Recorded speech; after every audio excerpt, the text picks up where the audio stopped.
नमस्कार, स्वागत है आपका पावर ब्रेकफास्ट में। आपके साथ मैं हूं नेहा आनंद। फटाफट देख लेते हैं कि आज विदेशी बाजारों से हमारे मार्केट्स के लिए किस प्रकार के संकेत हैं। तो एसजीएक्स निफ्टी शुरुआत इसकी कमजोरी के साथ हुई थी। ये काफी हद तक अपने आप को संभालने की कोशिश कर रहा है। फिलहाल 12.5 अंकों की कमजोरी दिख रही है। हमने एक समय इसको पॉजिटिव टेरिटरी में भी शिफ्ट होते हुए देखा था, लेकिन फिलहाल हम देख रहे हैं कि एक दायरे का सपाट कारोबार नजर आ रहा है। एशियन मार्केट से कोई बहुत अच्छे संकेत नहीं है। जापानीज मार्केट की बात करें तो 218 अंकों की कमजोरी यहां पर दिखाई दे रही है। चाइनीज मार्केट्स की वापसी हुई है एक हफ्ते की छुट्टी के बाद। यहां पर भी हम देख रहे हैं कि कुछ सुस्त से ही संकेत दिखाई दे रहे हैं। दायरे का ही कारोबार फिलहाल बनता हुआ दिखाई दे रहा है। डाउ फ्यूचर्स और नैस्डैक फ्यूचर्स की बात करें तो यहां पर भी हम एक दायरे का ही कारोबार होता हुआ देख रहे हैं। 50 अंकों की कमजोरी डाउ फ्यूचर्स में है। नैस्डैक फ्यूचर्स की बात करें 37 अंकों की कमजोरी हम यहां पर बनती हुई देख रहे हैं। पिछले हफ्ते की बात करें तो हमने कुछ मिला जुला सा ही सेंटिमेंट अमेरिकी बाजारों से देखा है।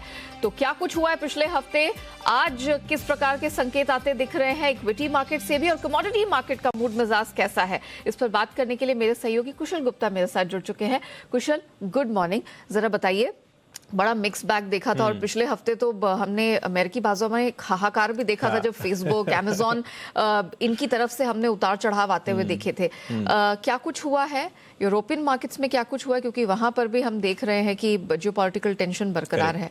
तो जरा बताइए आज कहां कहां नजर रखनी है। बिल्कुल, तो पूरे ग्लोबल बाजारों पे ही हमारी नजर बनी रहेगी नेहा। और जिस तरह से लास्ट वीक आप देखिए डाउ जोन्स साथ ही नैस्डैक पर्टिकुलरली वहां पर काफी भारी उतार चढ़ाव हमें देखने को मिला। करीब करीब 2-2.5% की तेजी के साथ फाइनली लास्ट वीक नैस्डैक बंद होते हुए नजर आए। और साथ ही अगर आप डाउ जोन्स की भी बात करें तो वहां पर भी करीबन 1% की बढ़त रही थी पिछले सप्ताह। बट डेफिनेटली जिस तरह से आप बता रही थी कि फेसबुक में जिस तरह का फॉल आया, ऑलमोस्ट इक्विवेलेंट सा रुझान जो है आपको अमेजॉन की गेन्स पर भी आते हुए नजर आए। जिस तरह से उनके प्रॉफिट जो है वो डबल होते हुए दिखे, तो उससे कहीं ना कहीं जो सेंटिमेंट्स है वो सुधरता हुआ नजर आया। और लास्ट डे यानी कि लास्ट वीक यानी शुक्रवार की अगर हम बात करें तो वहां पर भी अमेजॉन हमने देखा करीबन 9.8% की बढ़त वहां पर आती हुई नजर आई थी। तो मोर इंपॉर्टेंटली आप देखिए ग्लोबल बाजारों से, लेकिन फ्राइडे के सत्र में ओवरऑल डाउ जोन्स ऑलमोस्ट सपाट बंद होता हुआ नजर आया था। एंड यहां पर अमेजॉन के जो मजबूत आंकड़े आए थे उससे नैस्डैक को काफी अच्छा सपोर्ट मिलता हुआ दिखा। करीब 1-1.5% की तेजी वहां पर जाकर आती हुई दिखी। एंड यहां पर आप देखिए स्ट्रॉन्ग जो नॉन फार्म पेरोल डेटा है वो भी अमेरिकी बाजारों में आते हुए नजर आए। और इनफैक्ट ये अनुमान से काफी ज्यादा बेहतरी की तरफ संकेत करते हुए नजर आ रहे थे। तो कहीं ना कहीं उस वजह से यूएस के जो बाजार है वो स्टेबल या फिर आप कह सकते हैं कि पॉजिटिव साइड पर बंद होते हुए नजर आए। जहां तक यूरोपियन मार्केट्स की बात है नया, तो वहां पर हमें गिरावट देखने को मिली। इनफैक्ट जर्मनी का इंडेक्स ऑलमोस्ट 2% तक लुढ़कता हुआ नजर आया, 1.75% टू बी प्रिसाइज। तो वहां पर थोड़ी सी सुस्ती के, कमजोरी के संकेत हमें देखने को मिल रहे हैं। और कच्चा तेल ये एक थोड़ा सा जो है बड़ा कंसर्न फिर से बनता हुआ नजर आ रहा है। $91 हम लास्ट वीक की बात कर रहे थे, अब 93.5 और अब आप देखिए ऑलमोस्ट 94 के आसपास जो है कच्चा तेल पहुंचता हुआ नजर आ रहा है। सोने का जो रेट है वो ऑलमोस्ट $1800 के आसपास सपाट है। तो कहीं ना कहीं हमें ये डेफिनेटली देखना होगा कि ये जो क्रूड ऑयल है, जो ग्लोबल जियोपॉलिटिकल टेंशंस की आप बात कर रहे थे, उस वजह से यहाँ पर कंटिन्यूस स्पाइक आती हुई दिख रही है। तो ये जरूर देखना होगा कि यहाँ पर आगे की चाल जो है क्या रहती है। But definitely last week US बाजार तो अच्छे थे, बट कहीं ना कहीं ये कच्चा तेल की जो प्रॉब्लम है आगे इस हफ्ते कितनी रहती है। एंड मोर इंपॉर्टेंटली भारतीय बाजारों की बात करें तो आरबीआई की पॉलिसी भी आने वाली है, तो वहां पर भी हमारी नजर जो है बनी रहेगी। बिल्कुल, और साथ ही हम देखें अमेरिका में जो महंगाई दर के आंकड़े उसका तो इंतजार रहेगा। बड़ी अर्निंग्स रिपोर्ट भी सामने है।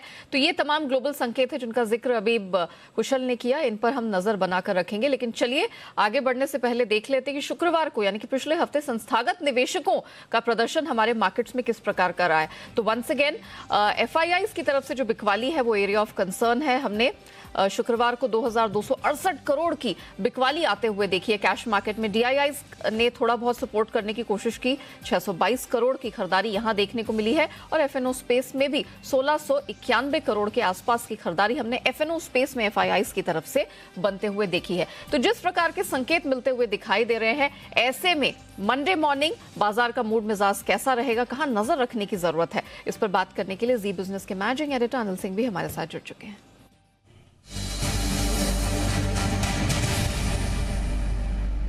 Anil sir, good morning sir. Global संकेत तो अभी भी हम कह सकते हैं कि जियोपॉलिटिकल टेंशन जो रशिया यूक्रेन का बना हुआ है और जो एफआईआईज की बिकवाली है उसकी तरफ ही हम पूरी तरह से निर्भर दिखाई दे रहे हैं। सर आज बताइए मार्केट्स कैसे खुलते हुए दिखाई देंगे और निफ्टी, बैंक निफ्टी में क्या रेंज होगी?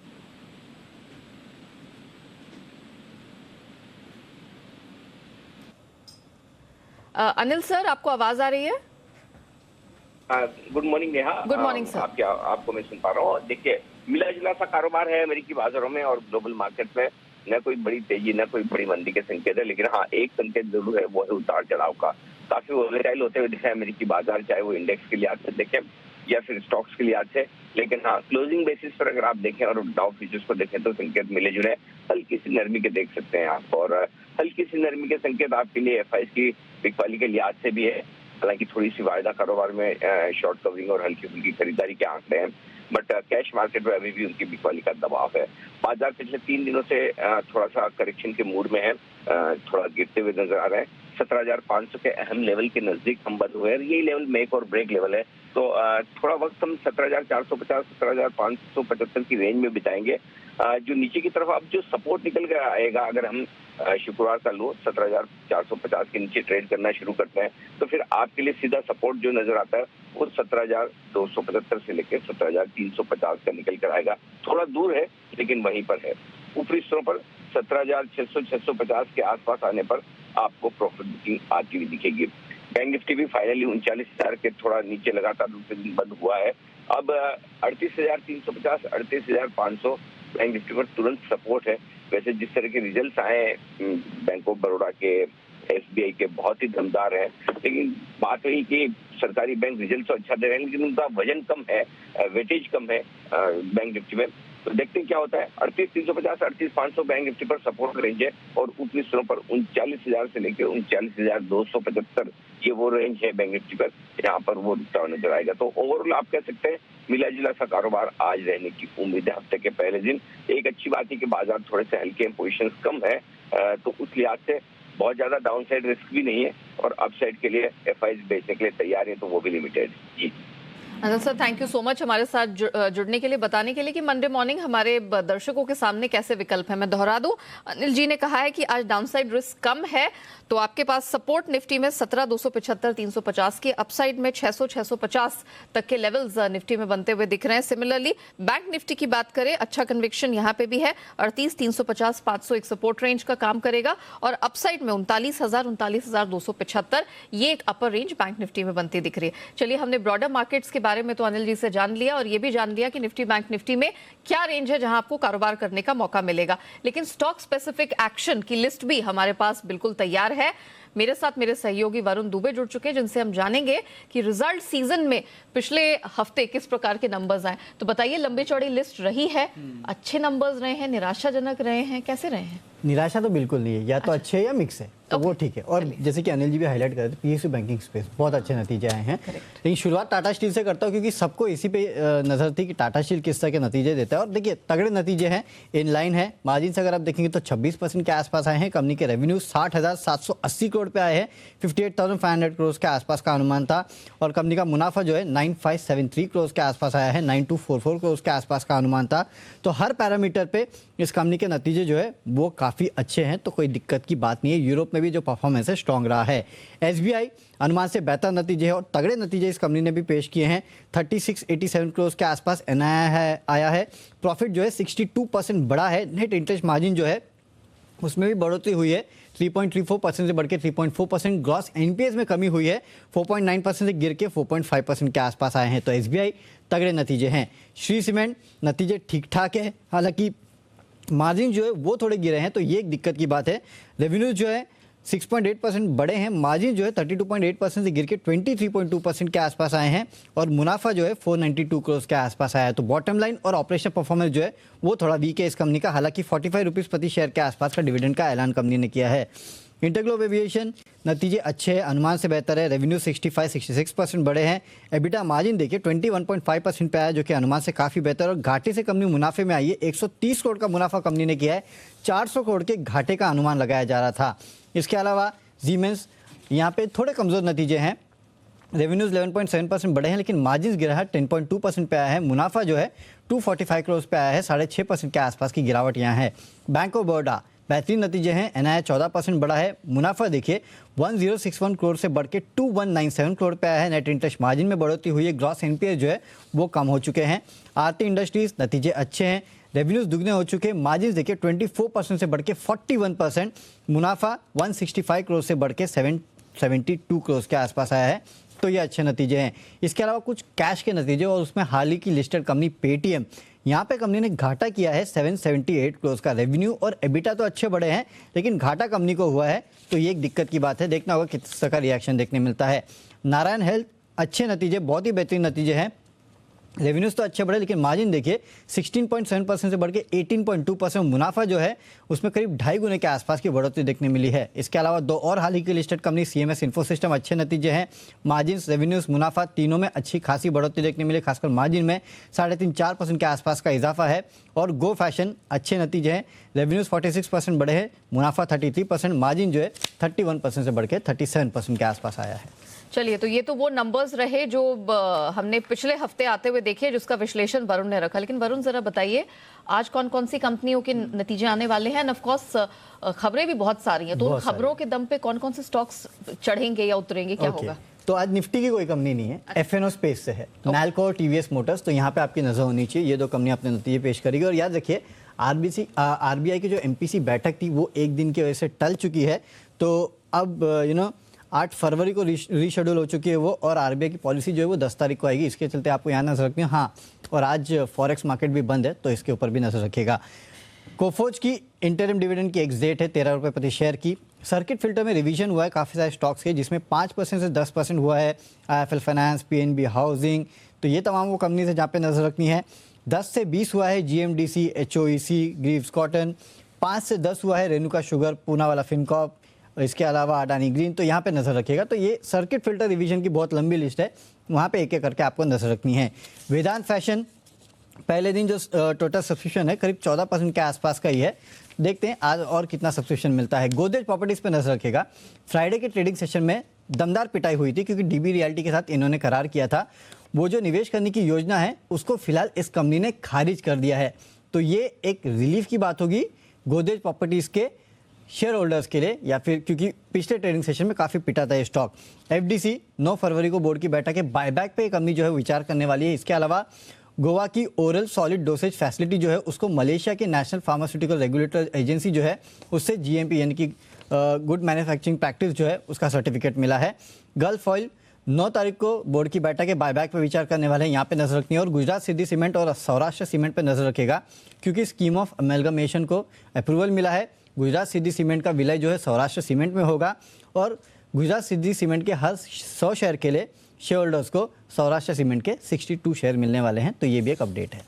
वेरी वेल, तो काफ़ी सारी यहाँ पर क्वार्टरली अर्निंग्स रिपोर्ट तो रहेंगी ही, साथ ही खबरों के दम पर कहाँ कहाँ आपको स्टॉक्स में नजर रखनी है एंड हेंस फोर्थ यहाँ पर रणनीति अपनानी है, इसका आइडिया आपको वरुण ने दे दिया। Varun, thank you so much हमारे साथ जुड़ने के लिए, वो डिटेल रखने के लिए। चलिए अब जान लेते हैं कि ट्रेडिंग कॉल्स आज आपके लिए कहां से आई हैं। तो चॉइस ब्रोकिंग की आज रिकमेंडेशन है पेटीएम खरीद के चले। 936 का स्टॉप लॉस और 987 का वो यहाँ पर टारगेट इस स्टॉक के लिए सुझा रहे हैं। चलिए अब एक्सपर्ट को जोड़ने का वक्त आ गया है ये समझने के लिए कि आज इक्विटी मार्केट में क्या रणनीति होगी और ब्रॉडर मार्केट्स में या चुनिंदा स्टॉक्स में पैसे लगा के कैसे आपको कमाई करने का मौका मिलने वाला है। हमारे साथ सेंट्रम ब्रोकिंग के नीलेश जैन जी जुड़ चुके हैं। नीलेश जी, गुड मॉर्निंग, बहुत स्वागत है आपका जी बिजनेस पे। नीलेश जी, जरा बताइए पहले तो कि ब्रॉडर मार्केट्स में आज कमाई की रणनीति क्या होगी।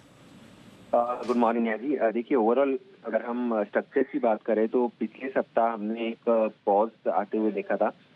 हालांकि ओवरऑल जो ब्रॉडर ट्रेंड है वो अभी भी पॉजिटिव साइड में बना हुआ है। लास्ट सेकंड कंसेक्यूटिव सेशन हमने ऊपरी स्तरों पर थोड़ी बहुत प्रॉफिट बुकिंग देखी है, बट मल्टीपल सपोर्ट्स है। निफ्टी का 50-डे मूविंग एवरेज का सपोर्ट नियर अबाउट 17,410 420 के आसपास है। तो ओवरऑल बाय एंड डिप की रणनीति बरकरार रखनी चाहिए। अगर आज के सेशन में जिस हिसाब से सुस्त शुरुआत हो रही है, मेरा ये मानना है कि यहाँ पर अगर थोड़ी और गिरावट होती है तो खरीदारी के मौके ढूंढनी चाहिए। 17,400 का लेवल जब तक ब्रीच नहीं होता है तब तक यहाँ पे पुल बैक के आसार हमें नजर आते हैं। तो 17,400 का स्टॉप लॉस होगा, 17,600 650, ये दो टारगेट हमें अपसाइड में देखने को मिल सकते हैं। देखिए, बैंक निफ्टी में थोड़ा सा कंफर्ट अभी बनता हुआ नजर नहीं आ रहा है। हालांकि ओवरऑल स्ट्रक्चर वहां पे भी पॉजिटिव है। मेरा ये मानना है कि वहां पे थोड़ी और गिरावट हो सकती है, लेकिन गिरावट को यूज करना चाहिए बाइंग अपॉर्चुनिटी। 38,000 ये एक साइकोलॉजिकल सपोर्ट जोन है, और ऊपरी स्तर पर 39,000 के ऊपर अगर बैंक निफ्टी टिकता है तो खरीदारी करें 40,000 के लिए। बट फिलहाल के लिए इन लेवलों पर यहाँ पे कोई ट्रेड बनता हुआ नजर नहीं आ रहा है। ओके, तो ये तो बात हो गई निफ्टी बैंक निफ्टी की, लेकिन स्टॉक स्पेसिफिक एक्शन, कोई ऐसे स्टॉक्स हैं जो आपके रिडार पर आज है जहां अच्छी कमाई दिख रही है?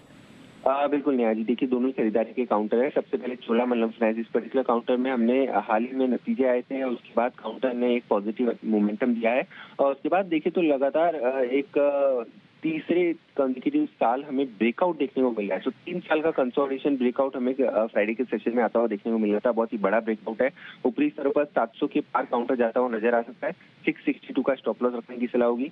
वही दूसरा आईटी स्पेस में हमें फोकस करना चाहिए। यहाँ पे एचसीएल टेक्नोलॉजी इस पर्टिकुलर काउंटर में खरीदारी के मौके ढूंढने चाहिए।